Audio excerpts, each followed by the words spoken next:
This September, heading back to class is complicated. Some students are already navigating early days in the classroom, others are gearing up to start. While a return to school looks different across the country, the common theme is anxiety. From masks to mental health, staggered starts and social distancing.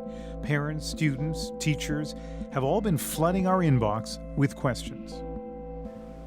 So tonight we're joined by infectious disease specialist Dr. Isaac Bogosh and Dr. Nikolai White, a family doctor in Toronto. Welcome to both of you.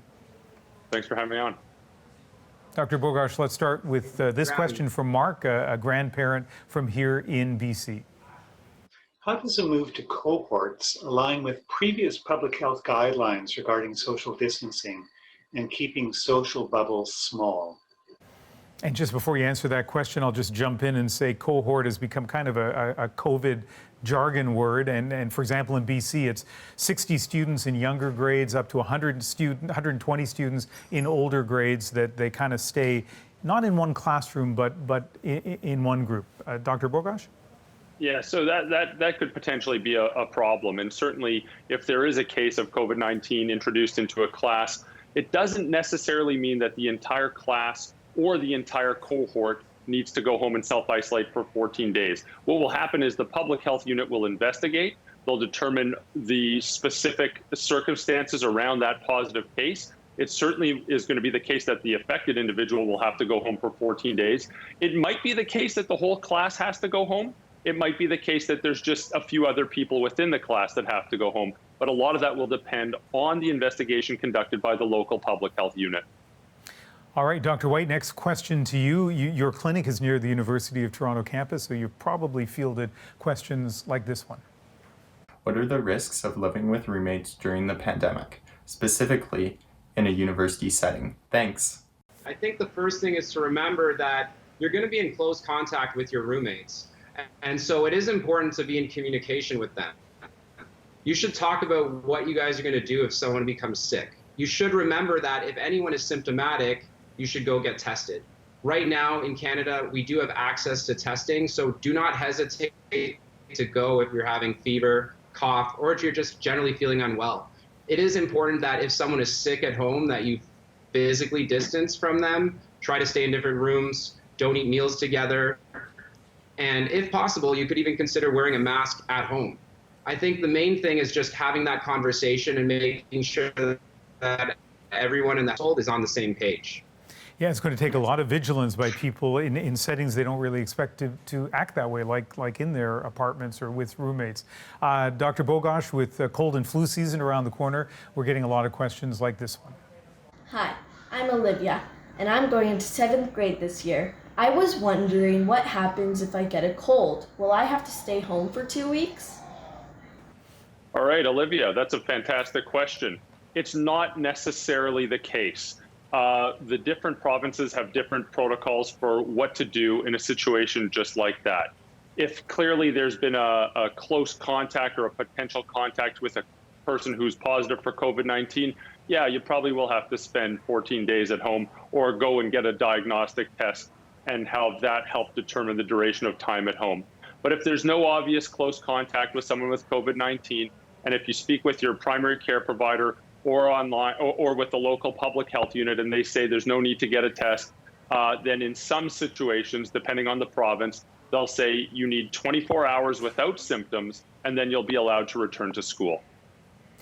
Dr. White, all of this is complex, but this next question, is particularly both timely and complex. A lot of families dealing with lots of stresses, and COVID is just one part of that.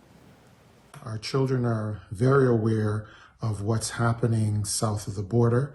They're also faced with issues here in Canada and have to deal with the stress of racial injustice. Now, in addition to that, they have to go back to school. My question is, how do we best help our children who are going through now 2 different types of stress and anxiety?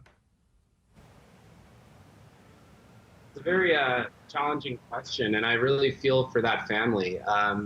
It's been a difficult time for everyone, and right now with all of the social injustices that are coming to light, not just in the United States, but also even in Canada, it's even harder for people of color. And I think one of the most important things is to talk to your children about what's going on and to educate them, to explain some of the history of why some of these things are happening.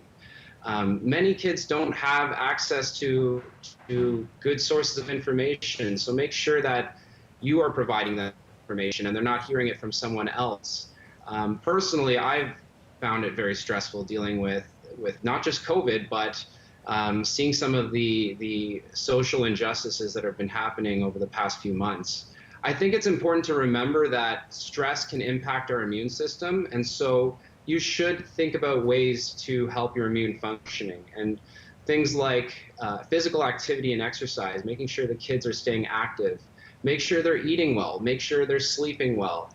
Really, this is a time to engage in their education. So reading, thinking about getting them engaged in other types of hobbies, arts and crafts, etc. You know, there is hopefully some positive that will come out of all of this. The fact that we're talking about it, the fact that we're shedding light on these issues, hopefully that will lead to some meaningful change. And hopefully in the future, we won't be having to have these difficult conversations with our children. But I'm hopeful, I'm optimistic, and you really should convey that to the children that although this is tough, we hope that it will get better. Nice to hear some optimism, but also very thoughtful answer. All right, Dr. Bogosh, this next question for you. Teachers have a lot of concerns about exposure to COVID, and full disclosure, my older son is a teacher. But here's a question from a teacher named Teresa Wong that she sent in to us. Should I be bringing a change of clothing to school? Should I wear a covering such as scrubs, apron, etc., to cover my clothing? I personally don't think that that's necessary. And certainly our understanding of how this infection is transmitted has evolved over the last few months. And, earlier on in the pandemic, we were very concerned about what we call fomite transmission, meaning can you pick this up from an inanimate object and get infected from those inanimate objects?